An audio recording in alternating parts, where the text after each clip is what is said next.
Hello and welcome to the second part of the video of Hitler's view on Mussolini and Fascist Italy.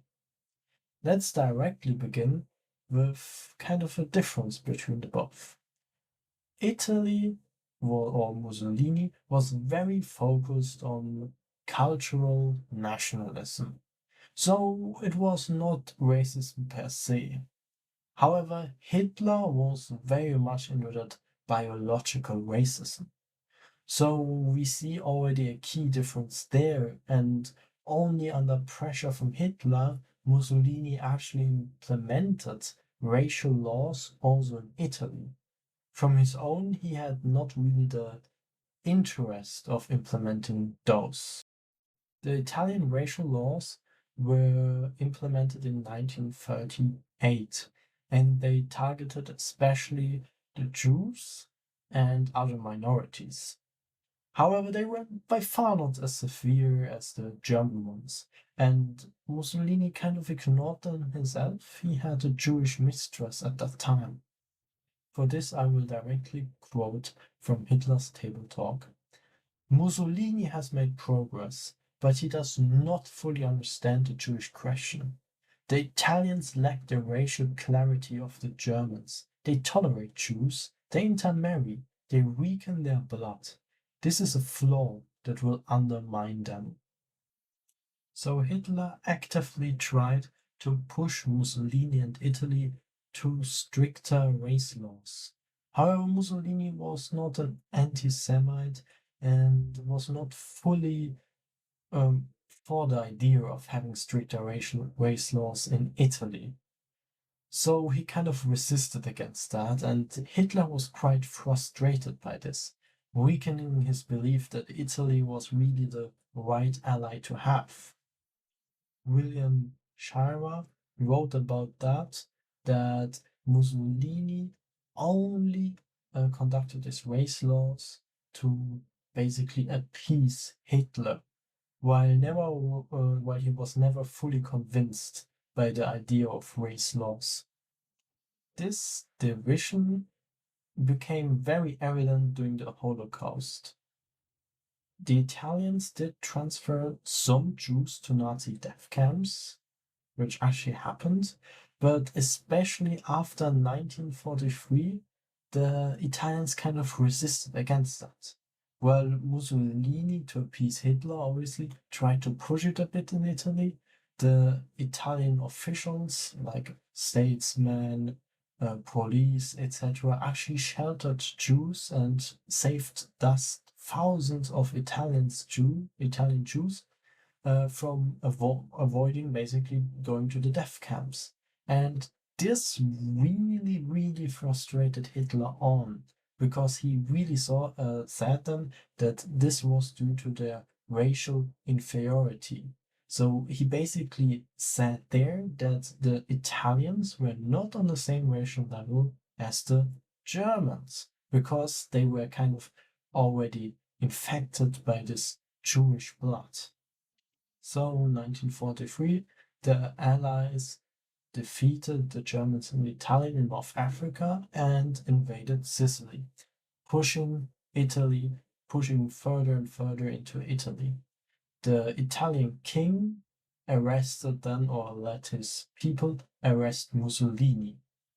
And he wasn't arrested and basically was rescued by the Germans again and basically set as a puppet into northern Italy, which was quite under German occupation, you could say already.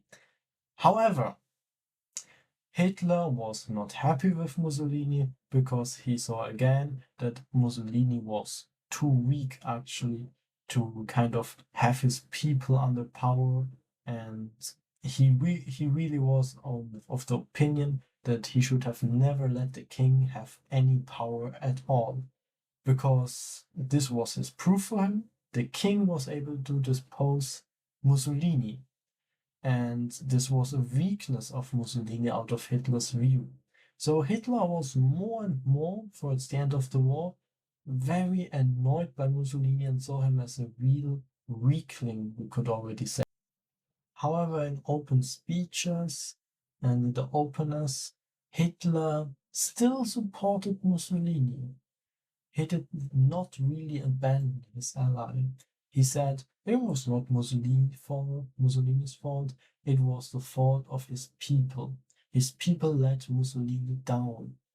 So we can see here that in private, Hitler was very annoyed and terrified by Mussolini's incompetence and weakness, while in public, Hitler was still supportive of Mussolini.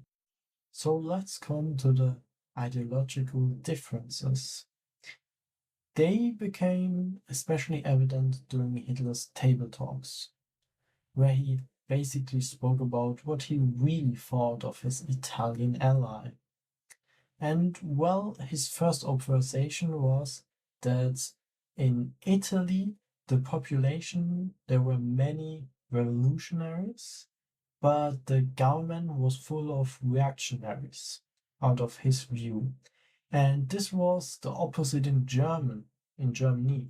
He basically said, Hitler, that in Germany they were able to implement the government full of revolutionaries and no reactionaries. This is very interesting because it kind of proves the point that Hitler was very much in favor of National Socialism being a revolution instead of a reactionary kind of ideology. In addition, it is very interesting that Hitler actually explained how he would have done it if he would have been Mussolini. Hitler said that he would have waited a couple of months with the March on Rome because he expected that the communists would have taken over the power in Italy then, basically destroyed the court, destroyed the king, and destroyed also the influence of the church to the state. And then Mussolini could have come in and taken over power without having any of these weaknesses at his side from before. This was Hitler's idea, how he would have done it if he would have been Mussolini. Hitler clearly stated that the fascist revolution didn't go far enough for him in Italy. For him, there was still the military, the king, the church, and the industrialists who were their very own power. For Hitler, this was very bad. He said the state has to be the highest and everyone has to follow the state. There should be no church that has influence, no industrialists who have influence, and also no military who should have influence over the government and the government's decision. For Hitler, this was given in Germany, but it was definitely not given in Italy. So that's why he basically saw Mussolini as a weakling, that he still had those influences who kind of prevented him from doing a full revolution and really getting the people to their level, to the clear racial level that they should be in. However, Hitler also understood the problem of Mussolini because he basically said that the king appointed him chancellor in Italy, which was fine, but Mussolini didn't oppose the king. But why did he not? Well, Hitler observed that the Italian military was full of monarchists, full of people who supported the king. So deposing the king would result probably in an upsetting the military, maybe in a revolution from the military, maybe in a civil war, who knows? So Hitler clearly saw the problem why Mussolini could not depose the king. That's why Hitler explained how he would have done it. And as I already said, he would first let the communists into power and let those get rid of the king and then come in and snap the power. Hitler was also very critical about the influence of the church because he said in such a Catholic country like Italy, the church has the moral power, and this was a very strong power. Hitler understood that. So he basically said Mussolini should have gotten rid of the church from the very beginning and replaced it basically with the state as religion. So the state has moral authority, like Hitler did in Germany, because he was very much aware that the church could really get the people being against Mussolini. And if Mussolini would do something that the church doesn't like, with the moral authority of the church, they could really damage Mussolini's position a lot. This again proves that Hitler's Führerstaat-Prinzip was basically the idea that he alone had the full control over everything, the full power over everything, and no one could say anything against it. This was obviously very good for Hitler because he could do whatever he wanted to do and call it the people's will because he got elected. He was the Führer. He had the full moral authority, but also the full decision authority. He could do everything. Mussolini had to always think about, oh, what would the church think about that? What does the king think about that? So Mussolini was very limited in what he actually could do and what he could not do. And Hitler saw this as major weakness. Another big point of critique for Hitler was the inequality of the people in Italy. For this, I will quote: among the nations of Europe, Hungary and Italy stand as the most afflicted by social inequality. On one side, there exists opulence, while on the other, the masses endure severe disadvantages and impoverishment. So there we see it. Hitler criticized fascism for the inequality, for the masses suffering. In Germany, he was very much in favor of increasing the social mobility, that not only the rich people should stay rich, no, the poor people should have a better life as well, and the span between the poor and the rich should get smaller and smaller. This very much resulted in catastrophical economy policies that really damaged the economy a lot. However, he kind of got closer and closer to his goal. He, for example, offered free healthcare for especially for mothers. Free, although that was only in some cases, so it was quite rare that people got free healthcare. There was the free dentist offer, which quite many mothers with children got. So in Germany, there was really the focus on mothers with children. They would have a great life or should have a great life, while on the other side, the normal worker should have a better life than before. And the rich man should have a similar or a worse life than before. So there was not really much capitalistic in the system of Hitler. He was very much focused on the poor people and getting the situation for the poor people better. Because this is where his major support came from the poor people and from the lower middle class. These were his number one voters, at least in the elections before he got elected.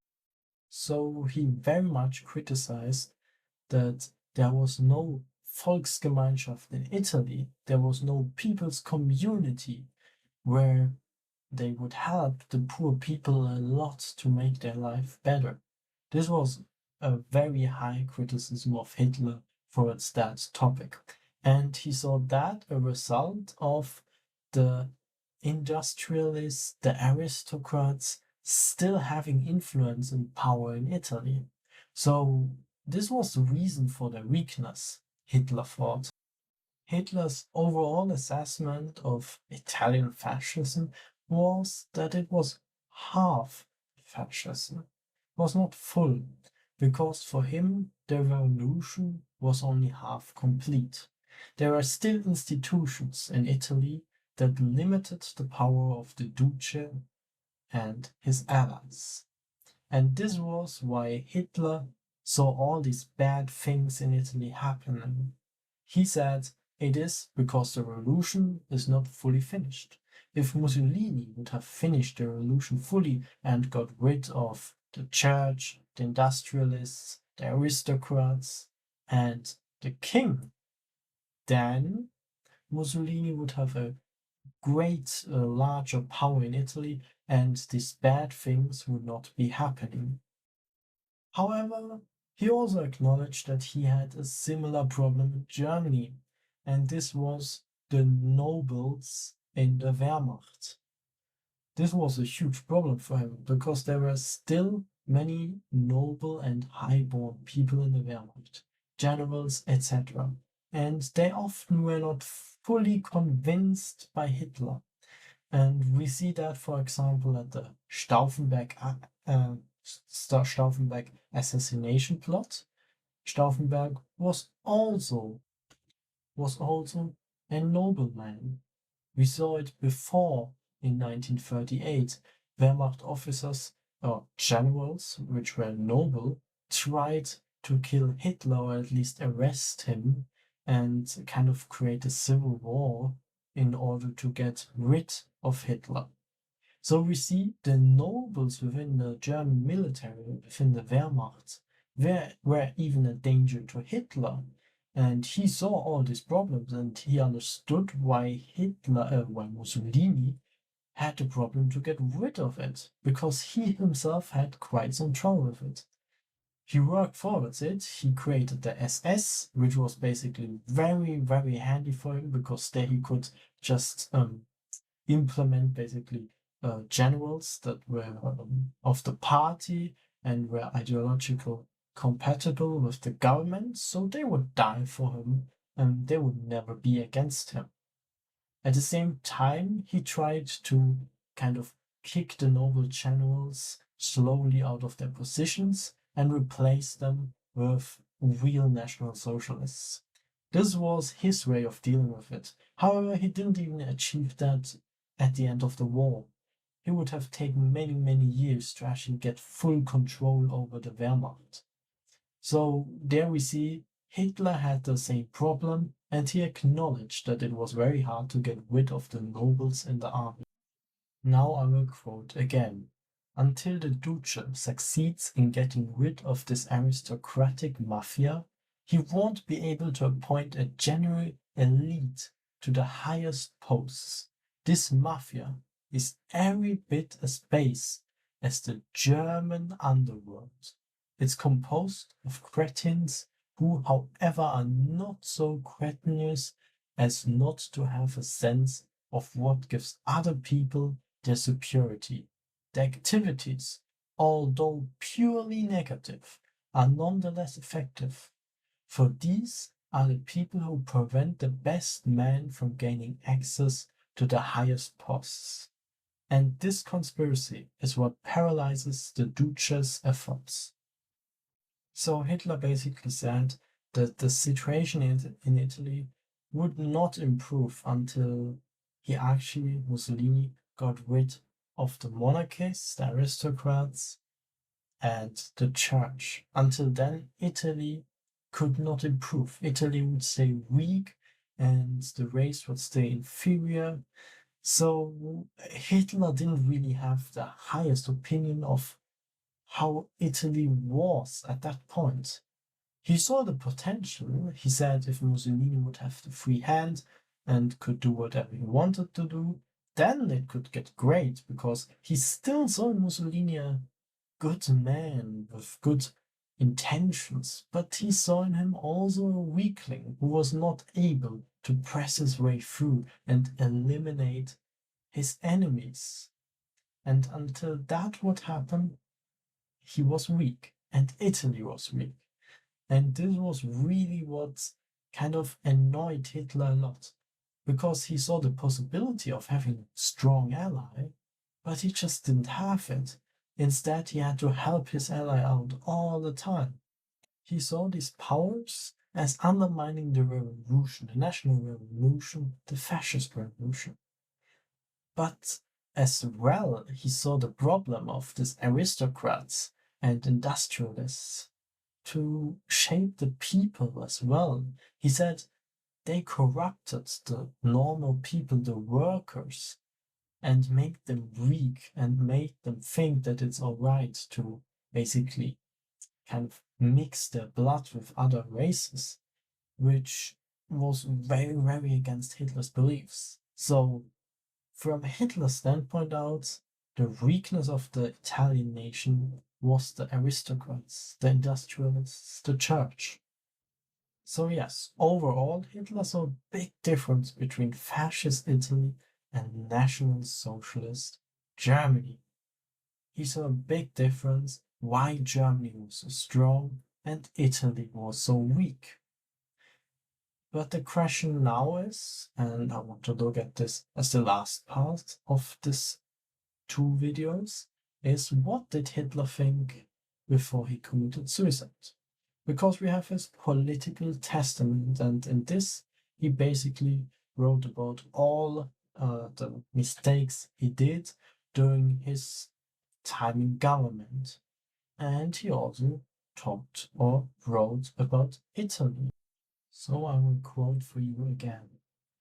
When I pass judgment objectively and without emotion on events, I must admit that my unshakable friendship for Italy and the Duce may well be held to be an error on my part. It is in fact quite obvious that our Italian alliance has been of more service to our enemies than to ourselves.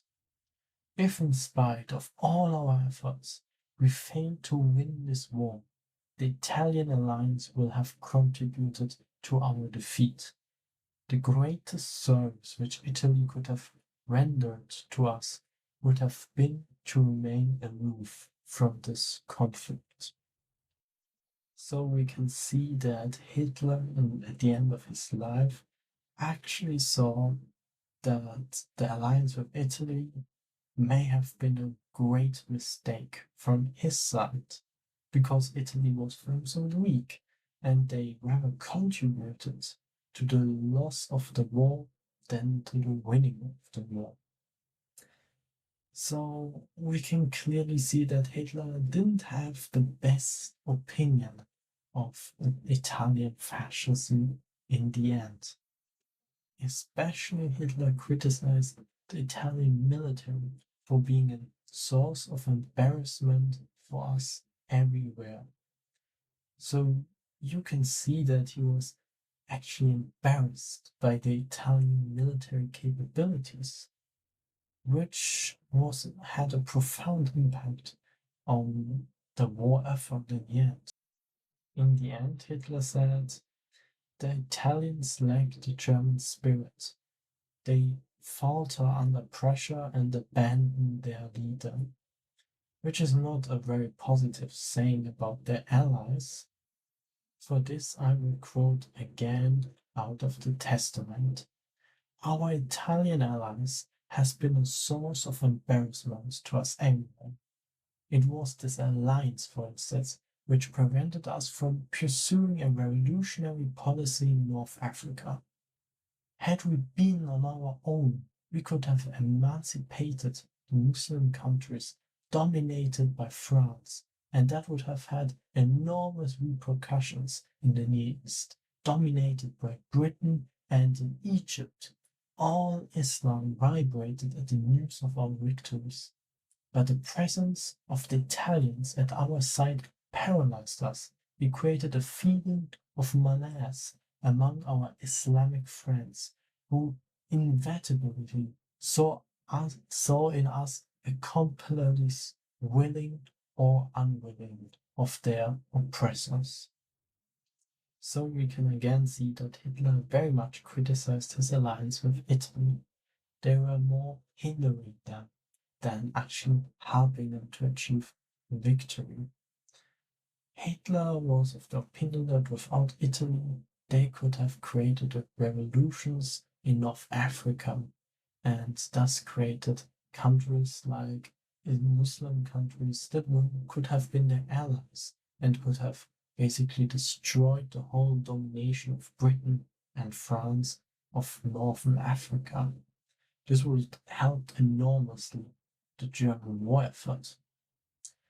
So Hitler was more in favor of creating revolutions in Northern Africa than actually having Italy dominating it all, which in the end obviously did not happen. Already in 1942, Hitler said that Muslims were the most reliable soldiers outside of Germany you could get, which is very interesting. He kind of linked that to their belief, to their religion, that they fought until the end and were very loyal to their overlord or to their lord. Which is interesting is that Mussolini took over the title Sword of Islam in 1937. Hitler very strongly criticized him for that and found it laughable that Mussolini took this title for himself. Hitler called this an ridiculous pretension. Hitler admitted that they had missed the bus of being the liberators of the Muslim countries of Northern Africa, which he regretted deeply in the end. He related that being missed due to their loyalty to their Italian alliance. So I want to give you one last quote from Joachim Fest. Hitler's final reflection revealed a shift in his perception of fascism, from a source of inspiration to a symbol of weakness and compromise, in stark contrast to the revolutionary purity he attributed to Stalin. I absolutely agree with Joachim Fest here. Hitler first saw fascism and Mussolini as a real inspiration, as a real great thing, a revolution. But once he saw, with the war getting later and later, he saw that the Italian fascism was not good. It did not work. It had serious problems. It had, out of his view, still the old powers. And this was really bad for him. And he explained all downsides of Italy with the reason that the aristocrats were still in power, the church was still in power, the king was in power, the industrialists, the bourgeoisie had too much power in Italy. And this led him to the conclusion that because of those that are still in power, Italy's racial purity was not there, and thus they were racially under the Germans because they were mixed through that. They did not care about racial purity, but kind of mixed the races with other races, which would make them weaker and weaker. So Hitler really first was very in favor of Italy, was very in favor of Mussolini, but the later the war went, he said, yeah, not that great as I thought it would be. Ultimately, there was not a clear alliance between Germany and Italy. That was never given.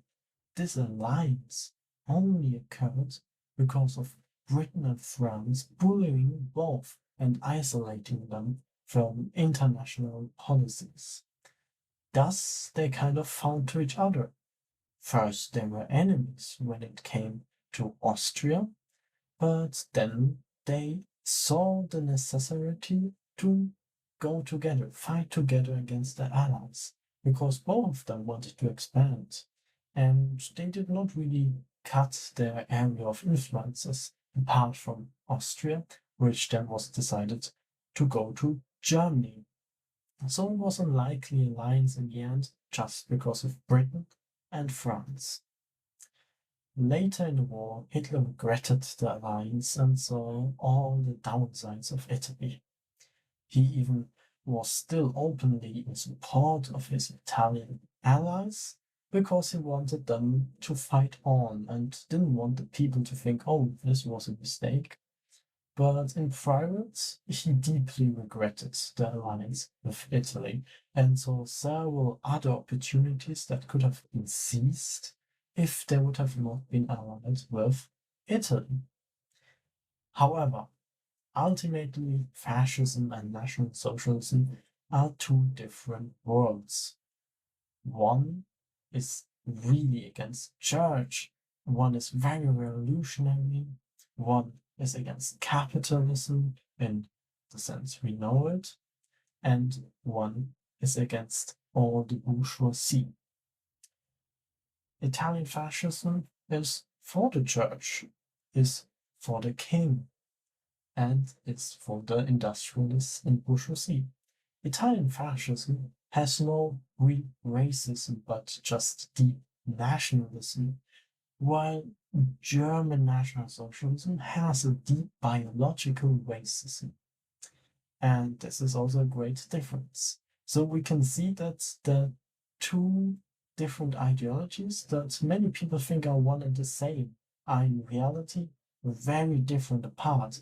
And Hitler really criticized that, calling fascism or the Italian form of fascism only half a revolution and not a full revolution. However, I am not expert when it comes to Mussolini. So I do not know if Mussolini wanted actually to get rid of the monarchists, of the industrialists, of the church, or if he was in favor of keeping them. I do not know that. So this is there's a question then, and that would need deeper research to say in the end if the idea of Mussolini's fascism was actually very different from National Socialism, or if he was also against the church, etc.